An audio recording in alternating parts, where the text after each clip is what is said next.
Tapduk Emre Hazretleri tam olarak kesin olmamakla birlikte Eskişehir Nallıhan'da Evremköy veya Manisa'nın Kula ilçesinde veya Sakarya Nehri kenarında civarlarında yaşadığı ve vefat ettiği bilinmektedir. Tapduk Emre Hazretleri, müridi olan Yunus Emre Hazretleri tarafından çok iyi bir şekilde bilinen, tanınan fakat hakkında kesin kavi, mukni delillerin olmadığı bir yaşam hikayesi vardır. Aynı zamanda Tapduk Emre Hazretleri'nin Hacı Bektaş Veli Hazretleri'nin öğrencisi olduğu, müridi olduğu ve onun tarafından yetiştirildiğini kanıtlayan bir belge ve aynı zamanda da Tapduk Emre Hazretleri'nin yetiştirilmiş olduğu Yunus Emre Hazretleri'nin bir mısrasından yola çıkarak Yunus'a Tapduku Saltuku Baraktandur Nasip mısrasından yola çıkarak Tapduk Emre Hazretleri'nin Hacı Bektaş Veli Hazretleri'nin müridi olmadığı bir Türkmen babası olan Barak Baba'nın müridi olduğu ortaya çıkmaktadır. Diğer bir görüşe göre de Hacı Bektaş Veli Hazretleri'nin mürididir. Onun tarafından yetiştirilmiştir. Hatta Tapduk Emre Hazretleri'ne verilen Tapduk lakabının da Hacı Bektaş Veli tarafından verildiği rivayet edilmiştir. Ki Vilayetname-i Hacı Bektaş Veli'de Tapduk Emre Hazretleri'nin Barak Baba ve Sarı Saltuk Hazretleri ile birlikte Hacı Bektaş Veli'nin müritleri arasında gösterilmiştir. Ve böylece Bektaşi geleneğine dahil edilir Tapduk Emre Hazretleri. Her iki görüşün de doğru olduğunu kabul edebiliriz. Hem Yunus Emre Hazretleri'nin mısralarından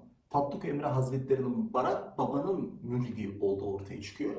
Hem de Vilayetname'den Hacı Bektaş Veli'nin müridi olduğu da ortaya çıkıyor. Aslında kimin müridi, kimin mürşit olduğu çok fazla önemli değil. Burada önemli olan bu değerli evliyaların bize ne söylediği veya İslam'a nasıl hizmet ettikleridir. Tüm bu söz konusu zatlar, ulu şahsiyetler, evliyalarımız, burada adlarını zikrettiklerimiz veya zikredemediklerimiz aslında aynı şeyi söylemekte ve İslam'ın şanını yüceltmek için kıldan ince, kılıçtan keskin olan tasavvuf yolunda yürümekteydi. Ve günümüzde örneğini bırakın bu ulu zatların yaşamlarının, İslam'a verdiği hizmetlerin yakınından bile geçilemeyecek insanın kamil derecesine ulaşmış yüce evliyalardı. Tapduk Emre Hazretleri, Hacı Bektaş Veli Hazretleri'nin müridi miydi? Barak Baba'nın müridi miydi? Hep bunlar aslında Tapduk Emre Hazretleri'nin yaptıklarından, İslam'a olan hizmetlerinden, insanlığa İslam adına ne anlattığından ziyade daha çok bunlar konuşuluyor. Ama bizim üzerimize düşen onların ne söylediğini anlamak aslında hani şeyhler arasında hangi şeyh daha büyük? Bu günümüzde de böyle, eskiden de böyleydi. Bu açıdan bakmakta fayda var diye düşünüyorum.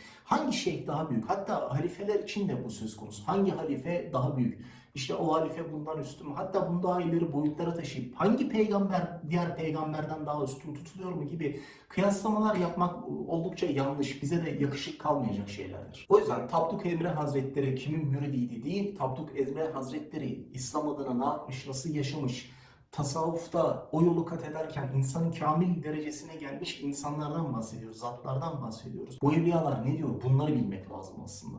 Burada adlarını zikrettiklerimiz veya zikretmediklerimiz, o dönemde yaşamış bütün şeyhler, İslam'a muhakkak ki büyük hizmetleri bulunmuş. Ve Tapduk Emre Hazretleri de bu zatlardan bir tanesiydi. Yunus Emre Hazretleri gibi çok önemli bir şahsiyet yetiştirdi, bir evliya yetiştirdi. Ki etkileri, mısraları, o özlü sözleri günümüze kadar hala mevcuttur. Anadolu insanı hatta Yunus Emre Hazretleri'ni Tapduk Emre Hazretleri'nden daha iyi tanır. Yakın bir geçmişe kadar Yunus Emre Hazretleri sadece bir ozan olarak, bir şair, şiir yazan bir edebiyatçı olarak biliniyordu. Hatta okullarda bir edebiyatçı olarak çocuklarımıza öğretiliyordu.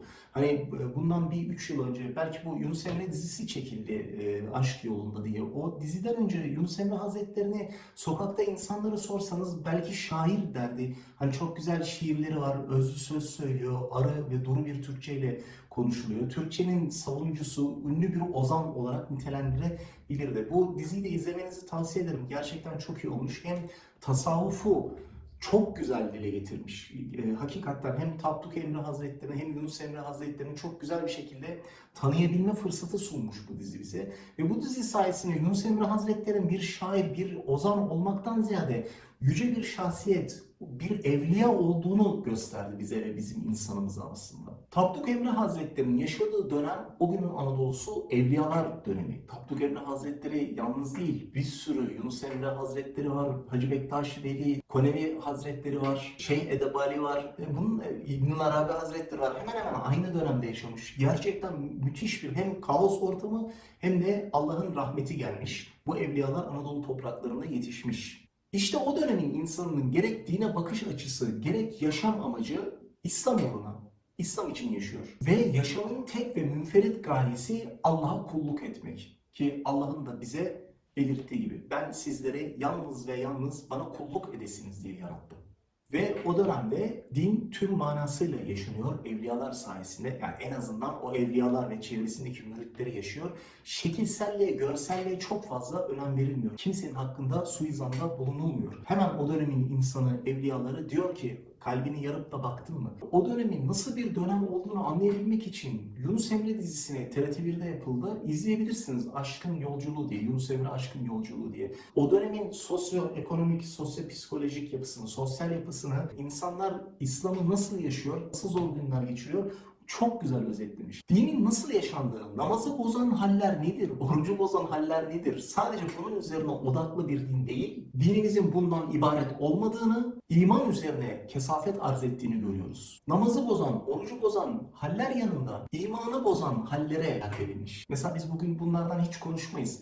Hep televizyon programlarında, özellikle Ramazan ayında namazı bozan haller, orucu bozan haller. Hiç kimse demez ya biraz da imanı bozan hallerden bahset. Mesela emeği hiçe saymak, yalan söylemek, ümitsizliğe kapılmak, hakkı görmek, hakkı gördüğü halde haksızlığa karşı boyun eğmek. Aman yılan beni sokmayacak, bana dokunmayacaksa sesini çıkartmamak. İşte bunlar imanı bozan hallerdir. Hiç gördünüz mü televizyon programlarında imanı bozan hallerden bahsedildiğini? Ezberlere, kalıplara, şekilselliğe dayatılmayan, gerçek anlamda maneviyatta yaşanan, yaşam tarzı haline getirilen bir İslam var. Yani o insanlar o dönemde İslam'ı yaşıyorlar ve İslam için, Allah'a kulluk etmek için yaşıyorlar. Dizide bu mükemmel bir şekilde dile getirilmiş. Kesinlikle izlemenizi tavsiye ederim. Tapduk Emre Hazretleri hakkında söyleyeceklerim bu kadar. Umarım videoyu beğenmişsinizdir. Video çekmeye inşallah devam edeceğiz. Tekrar görüşmek üzere bir sonraki videoda. Allah'a emanet olun.